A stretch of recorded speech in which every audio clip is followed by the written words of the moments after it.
So I hope we got finished with the Numphion stuff.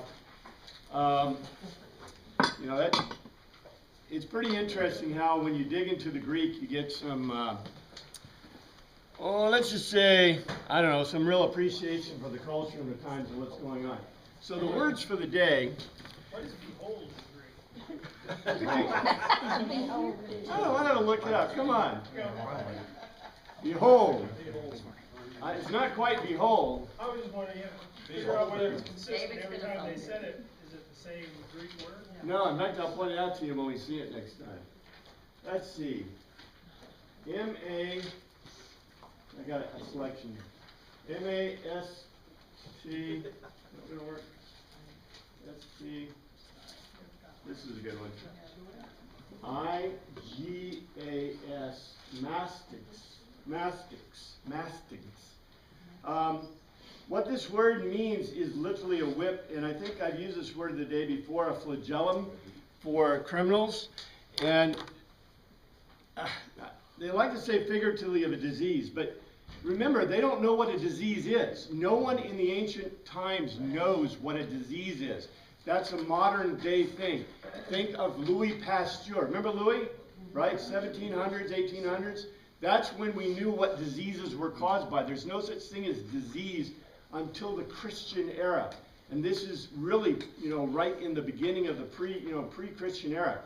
So the description of something that is an affliction is to whip or to be flagellum, because, well, why do you think? Why would you use this word to describe some kind of disease or harm on a person? You're being punished in a way. Yeah, you're being punished. Exactly. Being punished, there's other reasons. Punished. What does it look like on your body when a flagellum hits you? You have marks. Well, more than black glue, because a flagellum is basically, if you remember the thing of Christ, the Passion of Christ, the movie, it's where they take a whip, cat of nine tails, and they put steel, or not steel, they put iron. They didn't have steel. They put iron or brass, probably brass or bronze, because it's less costly, tie it into the whip. And so when it hits you, it cuts you and rips you. So number one, it's a punishment. Number two, it's evident on your body. And number three, it's because, why are you punished? For wrongdoing. Because you did something wrong, right? The assumption in the ancient world, the pagan assumption is, what did you do wrong? You got the gods mad at you somehow. Yeah, you got the gods mad at you somehow. The assumption in Hebrew society, the Old Testament view, is what? You or your parents sinned. Somebody sinned, right? Not a whole lot of difference. The other thing that's really important to note is, remember what I told you before? Okay, these people, especially in this part of the world, the Greeks did wash quite a bit, and so did the Romans. But the Hebrews didn't wash. Okay, pretend that you didn't wash for a year, except when you went to the temple to wash your feet and hands before you took, or if you did like monthly. At least monthly, you put yourself underwater, right? So you can have teguma, so you can eat the sacrifice. So at least once a month, at least women are taking a dip. And guys are probably, well, hopefully they're taking a dip too before they eat teruma. So at least 6 times a year. So if you're a guy, at least 6 times a year. If you're a woman, once a month, right? So yeah, unless you're pregnant. So you're washing. Let's say you didn't wash for a month. Just pretend. Okay? What do you think? And you have the same clothes. You remember, people in that era, they had maybe one set of clothes. That's it. Why don't you stink? Yeah. Not only do you stink, what does it look like underneath? What does it look like under your clothes? Yeah. You have a few crawly things floating around there. Okay, you probably got ringworm. You probably got some kind of something going on. Guess what? When that becomes visible, you have a mastix, right? So the guys that don't have a mastix, it's because it ain't crawled out of your clothing yet. No kidding. So when Jesus talks to the Pharisees and Sadducees and to all these guys, right, and he's talking about their sin, what do they have that's not evident? There's some mark on their body, right? There's something on their body. Okay, try it. If you don't believe me, don't wash for a month. Come back and give us the results of that experiment. Let's see. Aptontai. Haptone. Haptone. There's an H sound in this word. Haptome, to touch. Literally to attach oneself. And in the King James and in the NIV, they basically describe this as to touch. But it's a much stronger word in Greek. It means to want to embrace or grab. E-P-I-P-I-P-T-E-I. This is like Mississippi, right? Epipetito. This means to embrace with affection or to seize. All right, now think about this culture, right? Where the same word to embrace with affection also means to seize with violence. And this fits, doesn't it? Because the word's for love in Greek, right? For a woman, you can only have eros or pathos. Eros or pathos. So either, eros is romantic love in Greek, and pathos is basically sexual love. So in their idea to embrace, and you would embrace your like shield brother, right? That's phileo. Brotherly love, like phileo, right? Phileo means love for a friend. But a woman couldn't be your friend in their culture, but a guy could. So you can embrace him, and this is locker room stuff, right? Yeah, exactly. Except what they would do is like, pat your buddy on the back, right? Butt slap, that kind of stuff. So, this is their culture. This is the way they think. So it should not be unusual to us that the same word for embrace with affection is to seize with violence. It's important to note because this word is used, and in English we just don't have any words that really equate to these. ETHERAPEUSEN, and let's see, has this got the H sound? This is, I'm not teaching declensions, but this is therapeuo. Therapeuo. To us, therapeuo, we get the word therapy, right? But literally it means to wait upon. To wait upon. So therapeuo, to wait upon. This is a word that's used when it's translated as to cure, to heal. Also, it's translated to worship. But this is what Jesus does when he makes someone right.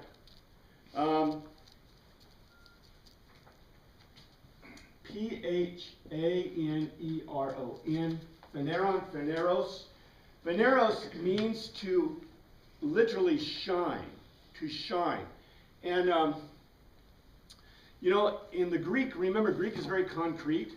So I don't like it. The fact that, for example, we have figurative meanings, that's not bad.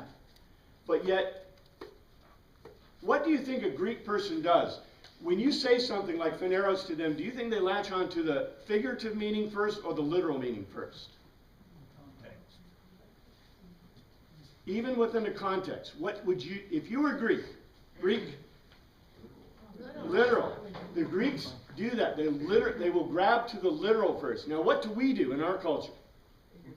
We tend to grab for the figurative first, because to us, that's just the way we think. That's the way English is. Okay? But the Greeks will latch on. But what's interesting is this use of this word. So what I'm trying to tell you is, well, when we see this word used, when we get to that point, it's very interesting its context. Because you notice that it can be figuratively to manifest. But the context, if you look at it literally, kind of has a very interesting connotation. And finally, I cannot get away from this word because mysterion. We just cannot forget that in the ancient world, the Greeks were looking at mysterions, the Hebrews were looking at mysterions, and mysterion is the focus of their religion and their ideas. Do you have a question? Oh. Okay, so let's start with, we got past the numphion part, don't forget it. What was the context of last week's numphion whole thing? What was the context? Anybody remember? I'll give you a hint, Nusteo. To fast religiously. It was about eating, right? Eating and fasting. So guess what we turn to? This is chapter 2:23.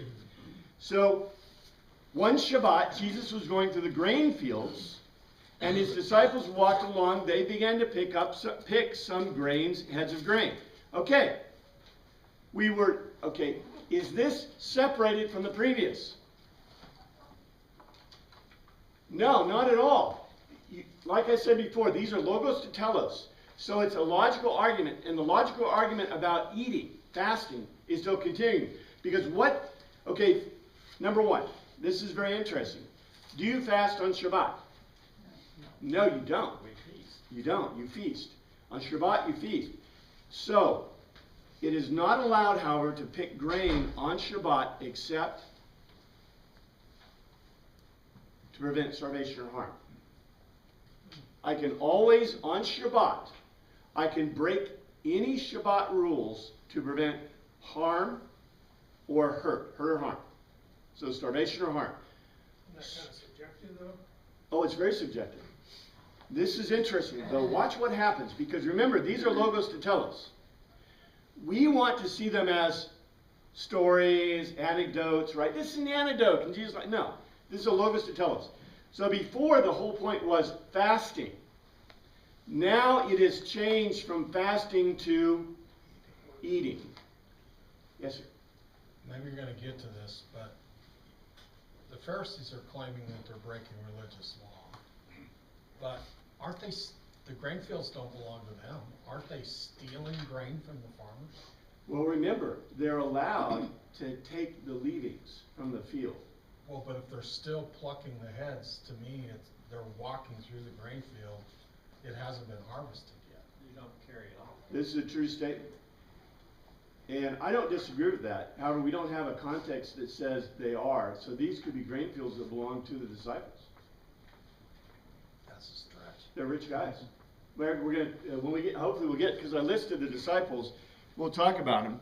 But remember, the disciples, the first two were ordered by Jesus, right? And they were rich guys because they had nets. However, I think it's Andrew and it was Peter and whatever. But then the next two, their father, the sons of Zebedee, right? Their dad owned a boat. They had things. They're rich. They had servants. They're rich guys. Okay? So they're, our idea of the disciples are poor. They were poor. And matter of fact, Jesus was a tradesman. Where do you think a tradesman is on the scale? Who's on the bottom end? The poor, there's the abject poor, they have nothing at all. And, the day workers maybe. There's farmers, dirt farmers. And then you got the tradesmen up here, middle class. And that's what basically most of the disciples appear to be tradesmen. And Levi, right? These guys got money. So I don't know. I can't answer the question. It doesn't say they're stealing. They could be, you were legal to pluck grain that had been, previously harvested. For example, Ruth, right? That's in the Torah. And it doesn't, if they were stealing, what do you think the Pharisees would have said? I figured they would have focused on it. They were only focusing on the fact that they're plucking grain. It's not illegal to eat it. Now, I also want you to note this. It was the Sabbath, specifically. Any other day of the week, it's the same. Yeah, but how many of you guys would be plucking grain and eating it? I've done it. It's good. I'm just saying. Look, in my opinion, you gotta be really hungry, right? If you're really eating it for eat, unless you're doing it for like beer snacks or whatever. And then it doesn't say they got beer, so I don't know. Anyway. Because usually you grind it. You do all other kinds of things to it before you begin to eat it. Right. Well, you either roast it, you might make it into bread, but remember in this culture, do you have pots? There's no pots, there's no pans, you can't make soup, you can't make mush, anyway. So, it's not allowed to do this on Shabbat, but the previous point was about fasting. Jesus told him, you don't have to fast because the bridegroom's here, which equates him with the Messiah, right? Now watch what's going to happen. The Pharisees said to him, look, why are they doing what is unlawful on the Shabbat? And they weren't about stealing, they weren't about Work on the Sabbath. plucking their thing. Work on the Sabbath. Notice that Jesus wasn't eating, yeah. I can clarify the statement. Deuteronomy 23:25 Uh-huh.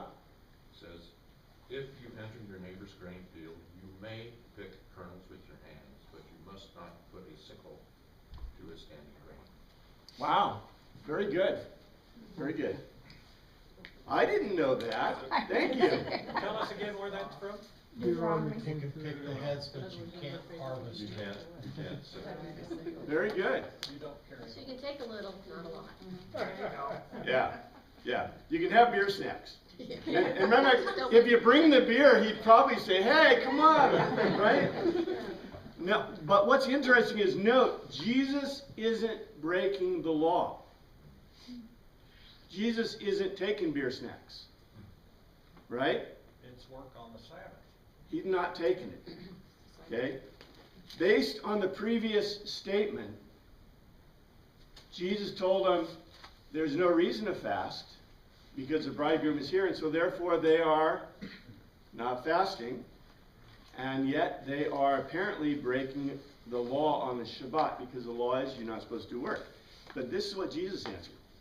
This is what he said. He answered, Jesus answered, have you never read, and this is 25, what David did when he and his companions were hungry and in need? Okay, this is the Logos to tell us, what is the setup? Who is Jesus comparing himself to? David. Let's see what happens. In the days of Abithanar, the high priest, he entered the house of God and ate the consecrated bread, which is lawful only for the priest to eat. And he also gave some to his companions. So, did David break the law? Did Jesus break the law? Jesus didn't break the law, but David did, right? Jesus is the bridegroom. He just equated himself with David. And he goes on. Then he said to them, on the 27th, the Shabbat was made for man, not man for the Shabbat. And then he concludes, so the Son of Man is Lord even of Shabbat. What did Jesus just do? What is this logical argument? A equal B, B equals See C. the name. It is a beautiful logical argument that starts with, okay, we don't have to fast because the bridegroom's here. Guess who I am? I'm the equivalent of David, but I'm not David. I'm not just David, because I am the Son of Man, which is, by the way, the code words. Remember I told you in the Old Testament? Go look, you won't find the word Messiah. You won't find the word for Messiah in the Old Testament. Not in the Greek, or not in Greek, not in Hebrew, and not in, Messiah is Hebrew. You won't find Christus either. Not anywhere. You have to go to the Apocrypha if you want to find about Messiah. However, there are all kinds of neat indications that we get, and also that are quoted in the New Testament about that. Yeah, do you have a question? Well, they had a word, Messiah. They did. Where did it come from if it wasn't in the Bible? It wasn't in the... What's that? Time between the testaments. Yeah, it's a late date word, and it means the anointed. And basically, you know, It's a newer word for the Hebrews. What's that? It's a newer word for the Hebrews. It's a newer Hebrew word. Yeah, remember, you know, I've drawn pictures before and I've shown, you know, the Bible, you know, from the beginning to end, you know, the Old Testament, you know, we're talking about 1,000 years. And language changes. You know, there's no word for love in Hebrew at all. There are four words that we sometimes translate for love. There's two words, sheshed, I think it's barak sheshed, and then the other two words are borrowed words, and we only find them in the late date in Hebrew and Aramaic. And they're borrowed words. One of them means, you know, basically pedophilia, and the other one means prostitution. What can I do with that? You know, at least the Greeks got about 10 words for love, you know, love and like, where the Hebrews have none. Very interesting culture. So, I don't know, you know, you borrow words, you add words, you know, you may find Messiah, or you may find Messiah in your translation, but if you go look at the Hebrew and the Greek or the Septuagint, you won't find it. It's a late date word, you know. And the idea of the Messiah, although I'm not going to conclude that well, historically, the idea of the Messiah came out of the apocryphal period, historically. Are there indicators in the Old Testament that there's ideas of Messiah? Yeah, there are, big time, yeah. But they're only there in light of what? The Apocrypha. Yeah, if you didn't have the Apocrypha, you would never know there's supposed to be a Messiah. That's why in Jesus' era, right, when you have the true Messiah, what does he tell the Pharisees all the time? I keep reminding you had a Messiah in every generation. And they did. And now they got a guy who comes and he says he claims to be the bridegroom, and he also claims to be, you know, why is this important that he says, for example, if I say I'm the bridegroom, can they kill me? No. But I just call myself the Messiah. They can't kill me if I say I'm the Son of Man. Or, he didn't even say he's the Son of Man, did he? He just said, what he did is he put a logical argument in place that the conclusion of the logical argument is what? That he is David and that he's the Son of Man, right? But he never said he was. They have to make. He inferred it. Yeah. Yeah, I'm just interested that you can make inferences all over the place and not get in trouble, but if you say something directly, that's crossing the line. That's what... You know, isn't it really cool? Now, number one, what's really cool is that these are the writers who are writing these logos to tell us. They're logos to tell us. They're not just anecdotal stories about Jesus, okay? It is a logical argument to some conclusion or conclusions, all right? But isn't it really neat that the writer is getting this? You know, you've heard the Jesus seminar, and there's always questions about what did Jesus really say, what did Jesus really do, right? Can't you see the Jesus in this? How hard would it be? Okay, how hard would it be for Mark, just say Mark, one guy, because I don't like to mix them, right? But just one guy, how hard would it be to write these logos to telos such that he never says that Jesus is God, right? But yet it gives you a logical argument. The only conclusion you can make is he's God, he's David, he's right. Yeah. What does Son of Man mean to the Pharisees? Son of Man is a code word, and this comes out of the Old Testament. Matter of fact, when we did the Psalms class, if you remember, Son of Man was used over and over and over again, mostly in a secular is not the right word, in a concrete, very kind of a concrete sense. But in the Hebrew, from the apocryphal period, Son of Man has meant or means a Messiah, means the Messiah. So the Son of Man, the apocryphal writers said, when you see the term Son of Man, it means the Messiah. So because of the apocryphal view, now we're in this first century. Whenever the word Son of Man is used, that is an automatic code name in Greek, in the Hebrew culture, in Greek, that means the Messiah. So when he says to the Pharisees, Son of Man, I mean, isn't he saying Messiah just with a different term? Mm-hmm. But you notice he didn't say he was. He just said the Son of Man is Lord even over the Sabbath, right? Shabbat. He's letting them make the conclusion. This is what's so beautiful about the Greek. This is what's so beautiful about a logos to telos. Because in a logos to telos, do they tell you the conclusion? No. They leave it up to you. It's like Aesop's fables, right? Except without the moral. So they leave it up to you to make that conclusion. We're into chapter 3. This is super cool. Let me see if I got anything else. This is just the whole point of this logos. So I'm not going to go back and redo all of Mark to give you the outline again, but if you remember the outline in Mark, Mark is going through in very specific order to show you these characteristics in a logos to tell us about who this Jesus guy is. That's his point, is to, to logically bring you to a conclusion, which, by the way, when we get to 8, will be the turning point of the whole document. In any case, we're at 3, chapter 3. Another time he went into the synagogue. This is a Greek word that means a Hebrew congregation. It basically means a led group in Greek. And a man with a shrivel, and this is a different one, exarino. Exarino means shrivel. Share, grasper was there. Now what's really interesting about this is because although Jesus healed before, we don't know the extent. For example, the paraplegic, we had that. He obviously made him walk, and they said that there was, things. So there is an assumption that a lot of the therapeuo, that's the Greek word, that he did, he basically made people whole. So if they had a rash or they had something that was evident, that it disappeared, right? But this evidence is very interesting because of two reasons. Number one, it says that they're in the synagogue. What's the purpose of the synagogue?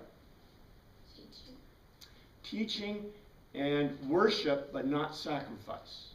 So prayers and teaching. This is where in the Hebrew culture the prayers are supposed to be happening, and also the learning is supposed to be happening in the synagogue.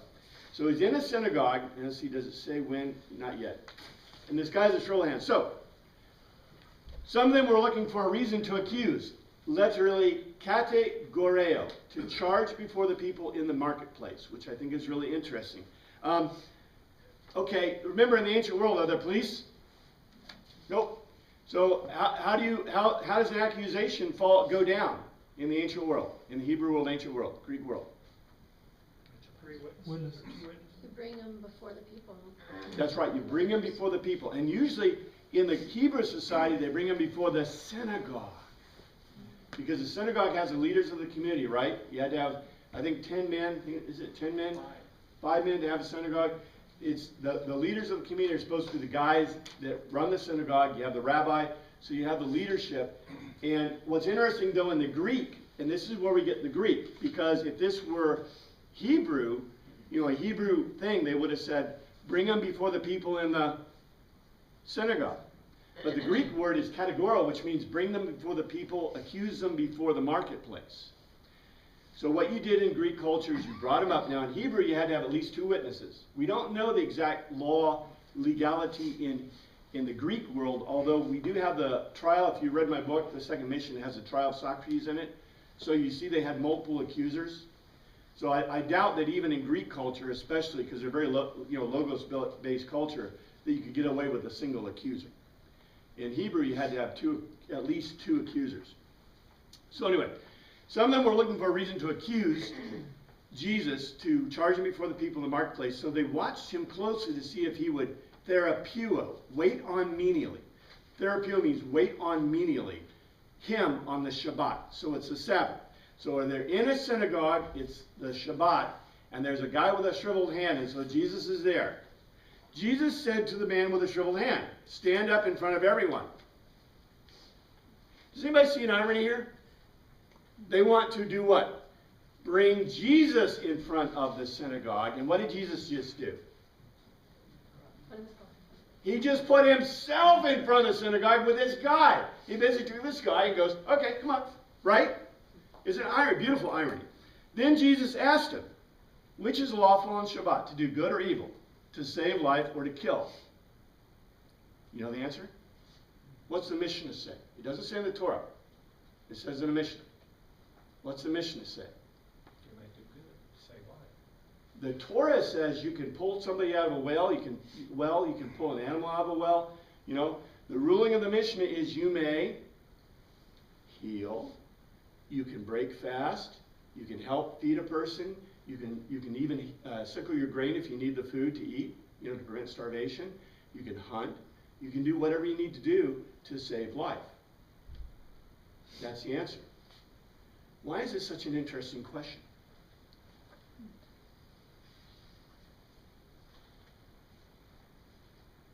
Because they weren't following it? Well, it's a setup here. Okay, if I were to bring up somebody with a shriveled hand and set him right here and say, I'm going to heal this guy, what would you say? You'd be like, you're nuts. You're nuts. Right? You say, you're nuts. Right? Because why? Nobody does that, right? This is an impossibility. So why are they staying silent? Number one, they know he's right. They were not going to answer his question because they know he's right. And number two, He can't do it. they don't believe he can do it. Okay, so now, let's see. This is a beautiful setup. He looked at them in anger. So if no one ever believed anger is okay, Jesus got angry. It says so right here. He looked around at them in anger and deeply distressed at their stubborn, literally, Porosis, like stone hearts. And he said to the man, stretch out your hand. He stretched out his hand, and it was completely restored. There are 2 points to this logos. Number one, what did he just do? He did an absolute miracle, but did he do good or evil? Yes. Yes. Did he save life or kill? All depends on your perspective, because the next one in 6 says, then the Pharisees went out and began to plot with the Herodians how they might, and the word is not kill. The word is aplomi. It means to destroy. Yeah. The reason this is important, and the reason this is I'm not going to say it's a gross mistranslation, but I do not like what the word they use, because to kill a person means to what? Kill him. And there's a problem with that. Why is there a problem with why is there a problem for the Pharisees and Herodians to kill him? They want to destroy the following. What's that? They didn't have the authority. They didn't have the authority. Number one, it would be irrational for Mark to tell us that they're trying to kill him because they don't have the authority to kill him. Okay? The Romans are the only people who have the authority to kill somebody in this culture. And so that would mean that the Pharisees went to plot with the Herodians and the Romans, right? Are not the Herodians not conflict with the Romans? The Herodians are big time in conflict with. So we have religion well, versus no, secular. wait. The Herodians are kind of buds. Okay, it's the Pharisees and Herodians that are in conflict. Yes, but the Herodians would be secular, and the Pharisees would be religious. Nobody's secular. Herodians are Well, not that's secular. true. But, okay. The Herodians are from the Galil. The Herodians are from the Galil, and the Pharisees are mainly from Jerusalem. Now, there are Pharisees, because the Pharisees are probably the rabbis, a lot of rabbis, Pharisees. So you got this, there's just a lot of complex stuff going on here, you know. They pitch out terms, and what do? We bat them, right? We should be catching them. So the Herodians aren't Romans. The Herodians are not Romans. The Herodians are the supporters of Herod. But wasn't he Who is with the supporter Romans? of Rome? Wasn't he like one of their just figureheads? He is, well, let's not say figurehead. That's too strong a term. He is a tetrarch. He's one of the tetrarchs. He is one of the main guys. He's a king in charge of the Galil. So he's the guy in charge of the Galil. Don't make him mad, right? John turned himself into Herod. The Herodians are those who support Herod. Could one of the points here be that it's surprising that the Pharisees and the Herodians are working together? Yes, that is. That's the real kicker in that particular line. That is. They never did. That's They right. never got along. They would never get along. They're getting along to do what? To destroy. And what do they want to do? They don't want to kill him. But, you know, okay, I think we have a perversitude in our world. The perversitude is this. We watch all these action thrillers, and everybody's killing everybody. Okay, we know for a fact that in the ancient world, killing people was was rare.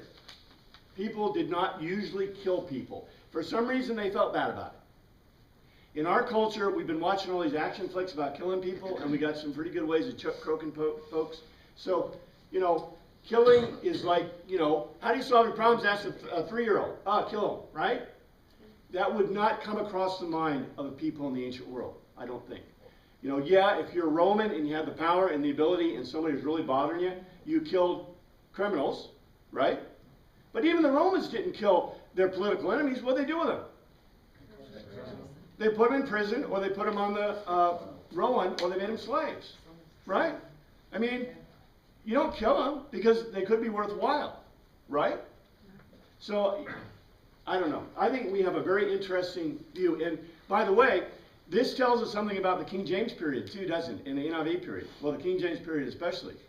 Because as warfare and as people became more numerous, and especially kings became more powerful, right?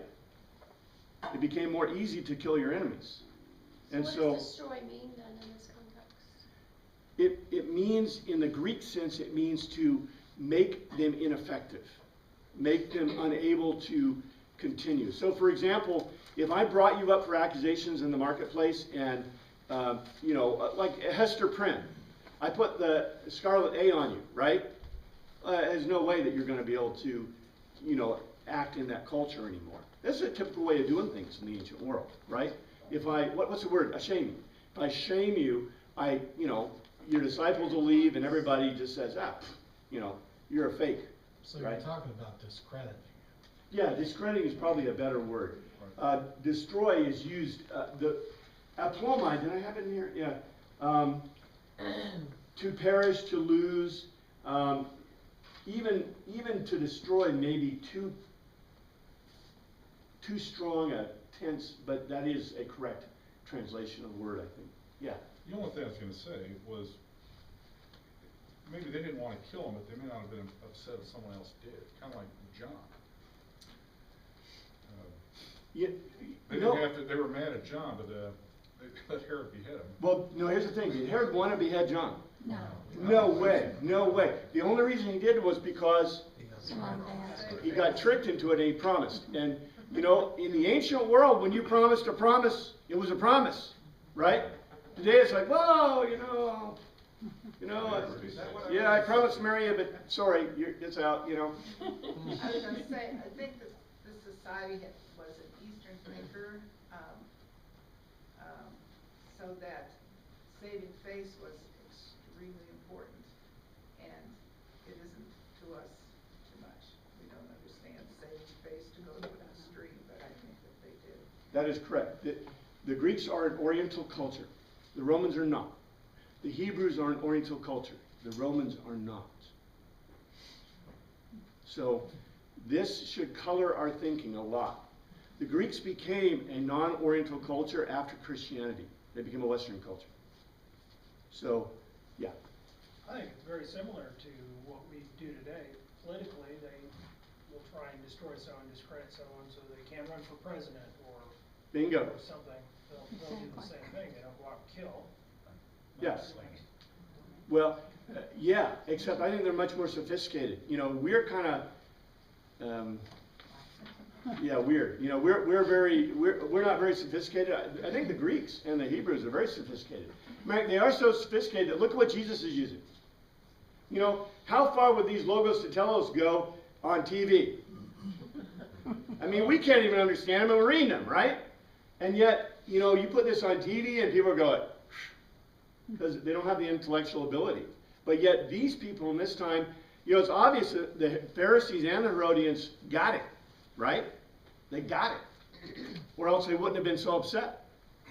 So, I don't know. Good reason to be teaching the Bible in school, I think, but that's okay. It's a great historical document, and you can quote me on that. It's on tape.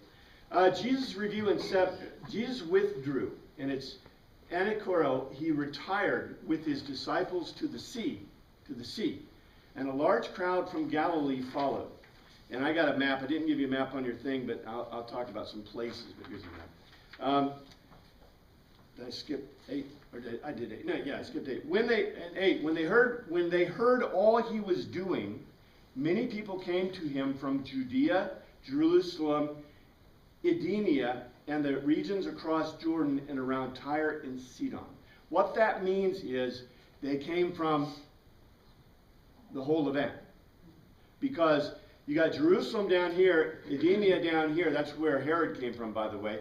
The regions across the Jordan, which is the Decapolis, that was Parthenian, by the way, and around Tyre and Sidon. So they came from everywhere. The interesting thing is they didn't mention they came from the Galilee. Kind of in the middle of it. Yeah, they're in the middle of the Galilee, but it doesn't say they They're on came the from the Sea of Galilee. Galilee. I don't know, maybe they got tired. Maybe they've already seen him, right? It's kind of like the stage shows, the Who comes, and yeah, we've already seen him, right? I don't know. But they're coming from everywhere. 9, because of the riot, because of the Ochlos, the riot, it's a riot, it's not a crowd, because of the riot, he Epo, his disciples to have a small boat, a plorion, a sailing ship ready for him, to keep the people from pressing against him. Okay, I've heard people say all the time that Jesus was really smart and he's standing on the seashore out in a boat so that people can hear him. Why is he in the boat? They don't touch him.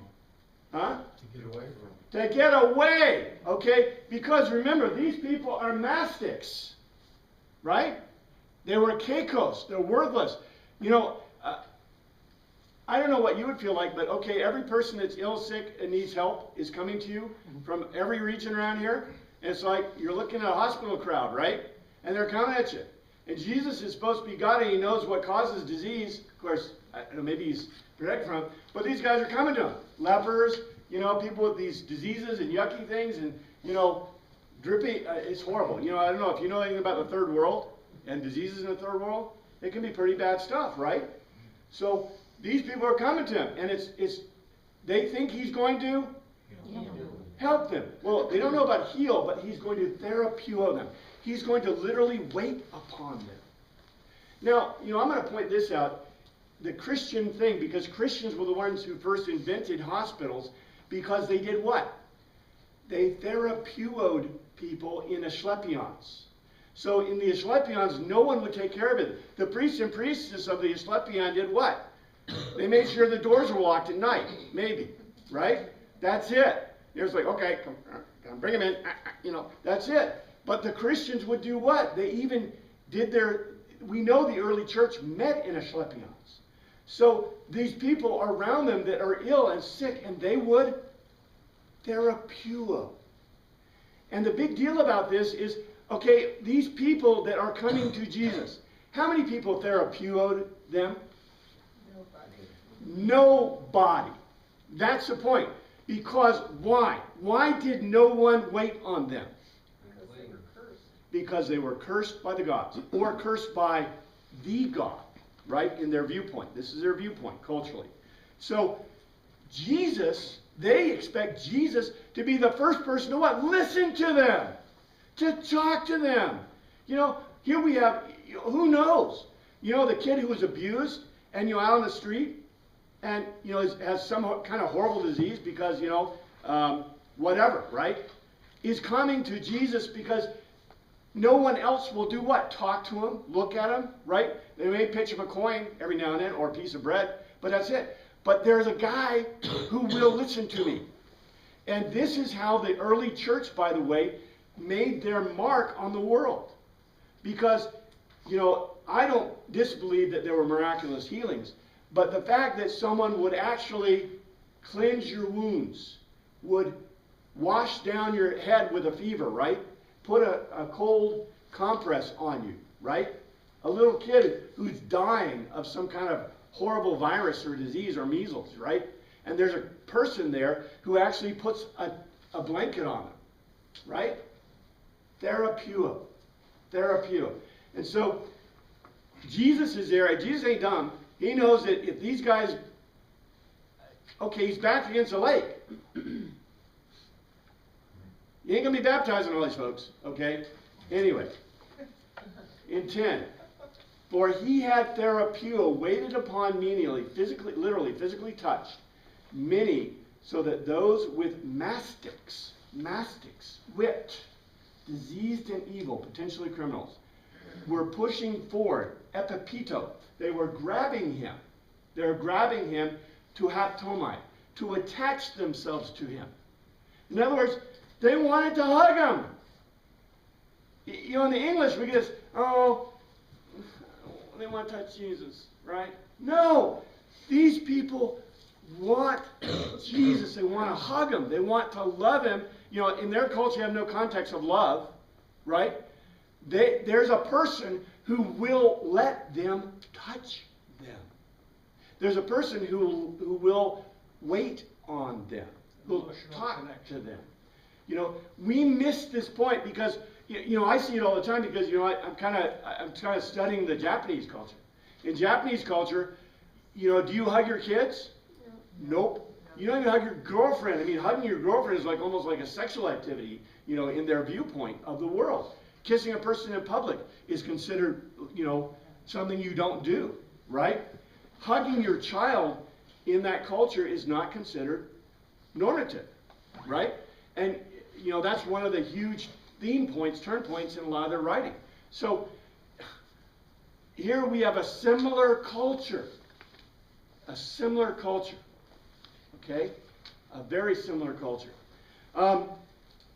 In 11, whenever the evil, literally, archantros, the unpurged spirits, pneuma, saw him, they fell down.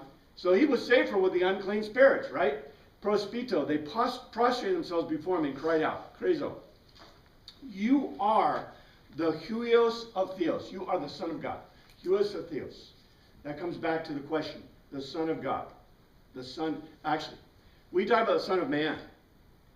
The demons are calling him the Son of God, which is very interesting because that is kind of a, okay, if you're the Son of Man, you may be the Messiah. If you're the Son of God, you're somebody entirely differently. You are basically a demigod. You are a God. In 12, but he gave them strict orders not to tell who he was. And here's where they left off the word. He gave them strict orders not to tell Thanos. Thanos. In other words, Jesus is there and he is what? He's shining. Whatever reason, for whatever reason. I don't think he was taller. I don't think he was better looking. I don't think he was wearing a white robe like we always picture him. He's wearing the same old junk that everybody else is wearing. The thing is that the Greek says he was Thanos. And I'm telling you, that's why when you look at it literally, in other words, he's in front of the crowd and he's Thanos. He's evident to everyone who he is in this crowd. The Greek, you know, we as English would want to leap immediately to a figurative. And by the way, the NIV just cut it off. They don't even say it, that he was manifest. He just told them not to tell who he was. That's okay. 13. Jesus went up on a mountainside in Oros, a high place. This is the same in Matthew and in Luke. When Jesus went on the high place, right? And what did we get in Matthew and Luke? We get in Matthew the Sermon on the High Place. Actually, the logos tell us on the high place. And in Luke, we get the Sermon of the Plain, by the way. He proskeliomai, called to him those he wanted, and they came to him. So, in Matthew, the most important thing is about Diokosunai. If you remember, we did Matthew, we did Diokosunai and the Sermon on the Mount. That was a really fun thing. It took weeks, but that was really cool stuff. We haven't done Luke before. But notice what Mark does with the Sermon on the High Place. The most important thing was he called to him those he wanted, and they came to him. The called ones, right? And I need to mention this. This is, remember, exactly the opposite of the rabbis. Because what did the rabbis wait for their disciples to do? Yeah, they came to the rabbis. This is Greek. In the Greek world, you call your disciples. In the Hebrew world, your disciples come to you. So Jesus picks. He calls who he wants. And let's see, in 14, he appointed Pio, made. He made. Very different kind of word, made versus appointed. Because if you appoint, they what? They already have the skill, right? But it says in the Greek that he made. What does make imply to you? It implies to me the Sermon on the Mount. In other words, he taught them. He made them to what they could be to be disciples. Our impression, if we say appoint, means, okay, you're going to be my disciple, you're my disciple, you're my disciple. Okay, now I'm going to send you off to do something. But the implication of make means that I take you and I train you. And then I send you off, because that's what's going to happen. Is there any Holy Spirit there considered? Or well, the Holy Spirit may have come upon them at that point? Or? Well, I didn't say that. Let's see what it says. But the big deal is that, remember, the Holy Spirit's not supposed to come upon them until after Jesus is gone, actually, in the records. But, you know, remember, in the Greek world, this is a conflict between the Greek world and the Hebrew thought. In the Greek world, I have sarx, I have suke, and I have pneuma. Everybody has it, all three. In the Hebrew worldview, I have sarx and suke, right? And I have to get pneuma special. But later he sends them out and says they can heal. Well, let's see what happens. He made Dodiko, 2 and 10. 2 and 10. I love this because remember I remind you, in the ancient world, I could count to 40 because I got 40, between two I got 40 fingers and toes, right? 2 people. So he says 2 and 10. 10 and 2, right? This is really cool. That's what the word dodeca in Greek means, is 2 and 10. And this is added, designating them apostles. That is added. He did not designate them apostles according to the Greek. That is added by the NIV and the King James. That they might be with him and he might send them, okay, apostello. He might set them apart to caruso, to herald. Okay, it doesn't say preach, they're heralding. What are they heralding?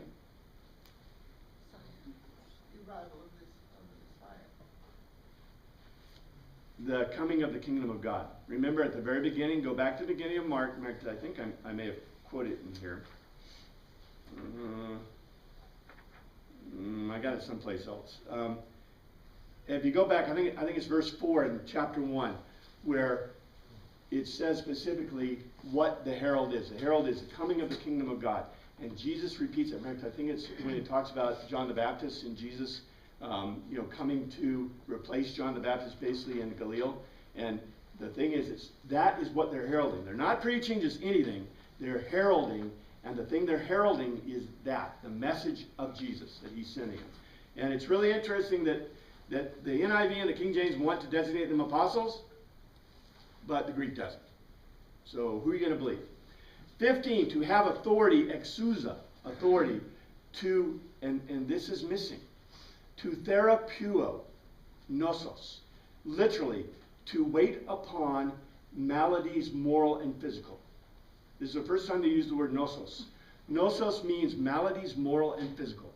So it says to have exousia, authority, to therapeuo, to wait upon maladies, moral and physical. To drive out ekbalo, demons. So basically he's giving them the same power that he has. And you know what? The power that he has, I just want to point this out. The power is therapeuo. Now, I believe, the record tells us there are miracles happening, okay? That's what the historical record tells us. I don't think you have any right to debate that historical record, because it's a good historical record. We prove the veracity of that historical record, right? And to disprove it, I have to have what? I have to have a proof of some text that tells me the opposite. And there is none. So I got to believe this historical record until it's disproven. That's the way history works. Because otherwise, if we didn't do that, we'd have no history. Period. It's what they understood it to be at the time. What's that? That the healing was throwing out of a demon. To us, it might be more cultured. We understand these things. But at that time, they didn't know what it was. So it's throwing out a demon. Well, that's what they understood it to be. Yeah, it's interesting that they separate nos, physical and moral maladies. And they're the same. Nos, they're the same. Right? It's the same. In their mind, moral and physical are the same. So if you have an illness or you have a physical disability, it's because you're cursed by the gods, because you did something wrong. Right? So they're going to therapeuo. Wait on them. Wait on them. I mean, to me, what's beautiful about this is I can therapeuo you if I put a blanket on you. Right? I can therapeuo you because I stand by you and hold your hand while you're dying, right? That's a therapeuo. Now, if a miracle occurs, that's cool too. But the fact that they are willing to do what? Touch the untouchable. To talk to those who we've never talked to. This is what I think is very important. And not only that, to drive out demons. Okay, now, what is your impression of a demonic person? A person who has demonic, demon possessed? The Exorcist. Well, we think The Exorcist, but let's pull it down a notch. Let's pull it down to the most simple. The irritable person that nobody likes to talk to, remember Heidi's grandfather? Yeah. On the mountain, right? Nobody would talk to him. Why? He's grumpy. In the ancient world, they might say he had a demon. They almost implied that in Heidi, right? And that Heidi went and therapeuoed him, and then the demon left him, right? And he was willing to talk to people, you see? So, we get caught up in these terms, but the people are using terms for what they understand. So this may be, grumpy people, right? So maybe a lot of us have demons, especially in the morning until we have a cup of coffee. I'm just saying that, we want to immediately move to the realm of the theatrical, the realm of Lucas, George Lucas and Star Wars and, the, miracles, right? And we're seated in kind of a different sphere here, a therapeua. These are not just physical disabilities. These are moral disabilities, cultural disabilities, maladies. And it says in 16, these are the 12 he appointed. Simon, whom he gave the name Peter. Simon is a Greekanization, is Greekized of Shimon, and Peter is Greek. Peter is Greek. Here's a good question. Was he called Peter before Jesus? Could be. Simon is still, Simon is still a Greekized version of the Aramaic. James, the son of Zebedee, and his brother John, to them he gave the name Boanerges, which means sons of thunder. Now, you can't miss this. What is thunder? Zeus. Zeus. Is this a positive? Probably not. We would say, okay, sons of thunder means they're tough, right? Or bad-tempered, right? But if I attach a pagan deity to you in your Hebrew, there's a lot of ways to look at this, because Zeus was known for being cranky, right? Because he threw the lightning down, right? It could also mean they're effective, powerful. But still, this is pure Jesus. This is pure Jesus. Because pure Jesus, if you remember in Matthew, the same is true in Mark, he gives us paradoxes. When Jesus opens his mouth, he leaves us with a paradox. And this is a beautiful paradox. Look at the rest really quickly. Andrew, Philip, Bartholomew. Andrew is Aramaic. Philip is Greek. Bartholomew is Aramaic, and the son of Kamoli. I don't know why I spelled son wrong. Matthew is Greek. Thomas is Aramaic, means the twin. James is Greekized Jacob. Alphaeus is Hebrew. Thaddeus is Greek. Simon is Greekized Shimon, and a zealot. He's a zealot. So that means he's one of the 5 sects, and he was probably a disciple of John's, because we know that from another gospel. And Judas Iscariot, who betrayed him. Judas Iscariot has the most Hebrew name of all of them. Judas is Hebrew, means the same as Judah, and Iscariot means he's from Iscariot, and I had a picture. Iscariot is just below, no, I can't find it on my map now. Iscariot is in Judea, and it's down close. So actually, of all of the guys there, Judas Iscariot has the most Hebrew name, and from the most Hebrew place, pretty much. So we'll continue with that. We've introduced the disciples. We've talked about what they're doing. Thank you, Father, for your word. We pray that you look after us this week. In your name we pray, amen. I hope this is taking pictures? I hope it was. Still going.